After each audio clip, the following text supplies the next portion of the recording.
Dok, ba't ngayon ka lang? Kinakabahan na ako dito. Baka may makakita na wala ka pa sa kwarto mo. Ito, umpis ka na. Tignan mo. Akin na yan.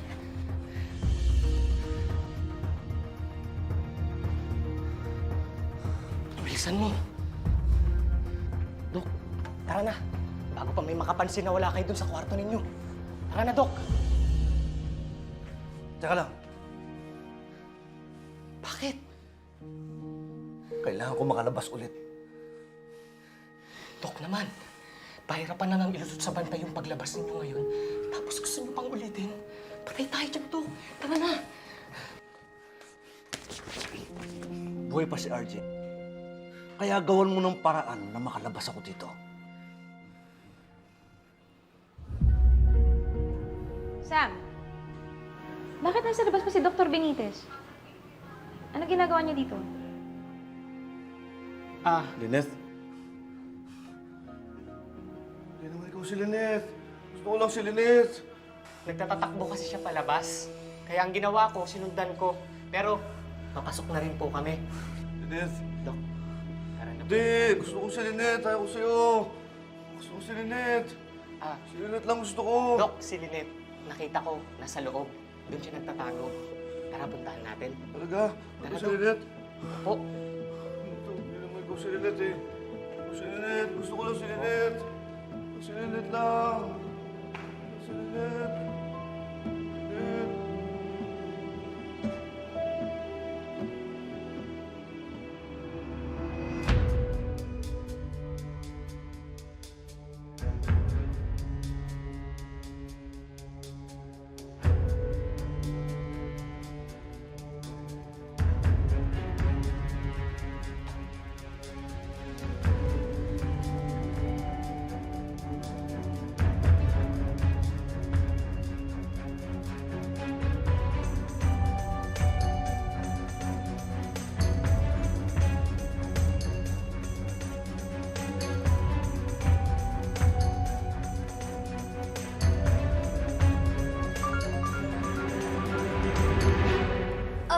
Excuse me.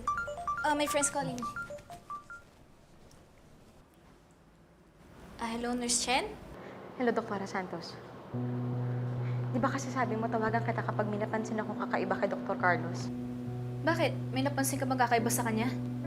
Parang tama ka kasi, Doktora eh. Parang nakakalabas sila dito sa facility. Doktora, hindi pa to sigurado ah. Pero mukhang kutob ko nakakalabas na yata si Dr. Carlos dito sa facility. Ano? Nurse Chen, pwedeng favor? Pwedeng bantahin mo si Doc Carlos? Tapos pag may nakuha kang impormasyon sa kanya, tawagan mo ulit ako, ah. Sige, Doktora, makakaasa ka. Babalitaan na lang kita agad. Sige, thank you.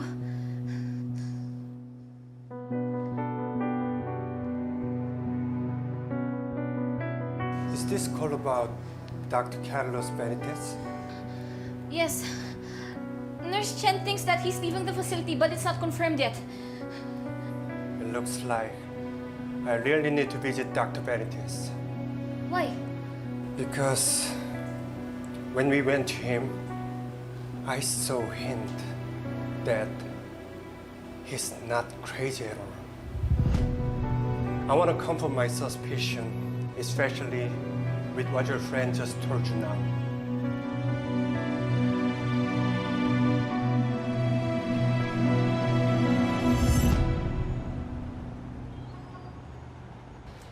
Ano?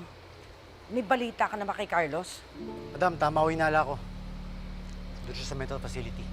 Pagkatapos nung kagabi, bumalik siya doon. Alam mo, delikado si RJ hanggat buhay si Carlos. Kailangan tapusin mo na yun.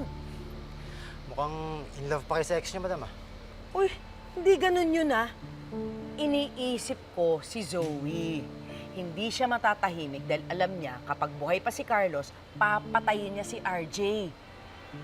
Naaawa ko sa anak ko. Okay ho, ma'am. Sabi niyo eh. Paano ho yan? Bukas na ang kasal ni Doc RJ tsaka ni Ma'am Lynette. Anong plano natin? Huwag mo nang isipin yon. Basta mag-focus ka kay Carlos at ako na ang bahala sa kasal ni Lynette.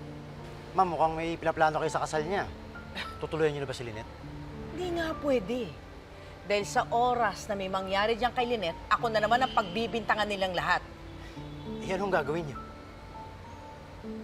Let's just say na magkakaroon ng isang malaking pasabog si Lynette sa kasal niya.